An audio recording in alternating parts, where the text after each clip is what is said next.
প্রথমবারের মতো Asian cup ফুটবলের মূল পর্বে খেলবে বাংলাদেশ নারী দল।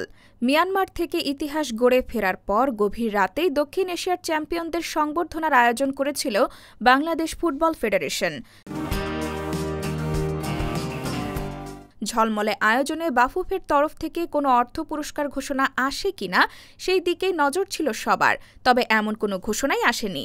এদিকে মিয়ানমারের সদ্য সমাপ্ত এএফসি এশিয়ান কাপের বাছাই পর্বে গ্রুপ চ্যাম্পিয়ন হয়ে চূড়ান্ত পর্বে জায়গা করে নিয়েছে ভারত নারী ফুটবল দল, যদিও 2003 সালে মূল পর্বে খেলেছে টিম ইন্ডিয়া। নারী দলের এমন সাফল্যে তাদের জন্য বড় অঙ্কের অর্থ পুরস্কার ঘোষণা করেছে অল ইন্ডিয়া ফুটবল ফেডারেশন। বাছাই পর্বে অসাধারণ পারফরমেন্সের জন্য 50,000 মার্কিন ডলার অর্থাৎ বাংলাদেশি মুদ্রায় 61 লাখ টাকার পুরস্কার ঘোষণা করেছে এআইএফএফ। এছাড়া দেশে ফেরার পর উষ্ণ সংবর্ধনাও পেয়েছে ফুটবলাররা।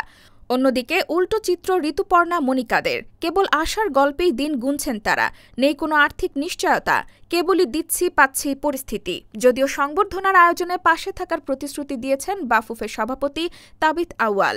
অতীতের ন্যায় ভবিষ্যতেও নারী দলের পেছনে থাকার প্রত্যয় ব্যক্ত করেছেন তিনি। তবে এমন পেছনে থাকা নারী দলের জন্য কতটা আশীর্বাদ হয়ে উঠবে তা নিয়ে জল্পনা কল্পনা রয়েছে। সাফ চ্যাম্পিয়ন হওয়ার পর গত বছরের 9 নভেম্বর 1.5 কোটি টাকা ঘোষণা করেছিল বাফুফে, তবে সেই অর্থ এখনও আফ্রিদা ঋতুপর্ণাদের হাতে পৌঁছায়নি। এছাড়া মাত্র কয়েকজন নারী ফুটবলারই মাসে 55,000 টাকা সম্মানী পান। দীর্ঘদিন ধরে ঘরোয়া লিগও নেই, ফলে নারী ফুটবলারদের আর্থিক দুর্দশা প্রকট। আর এশিয়ান শ্রেষ্ঠত্বের মঞ্চে জায়গা করে নেওয়ার পরও বাফুফে বসের কাছ থেকে কোনো আর্থিক ঘোষণা না আসায় হতাশ ফুটবল প্রেমীরা। অনেকের মতে এতে পুরো অনুষ্ঠানের আলো খানিকটাই ম্লান হয়েছে। আর আর্থিক নিশ্চয়তা না পেলে ক্রমেই হারিয়ে যাবেন প্রতিভাবান নারী ফুটবলাররা।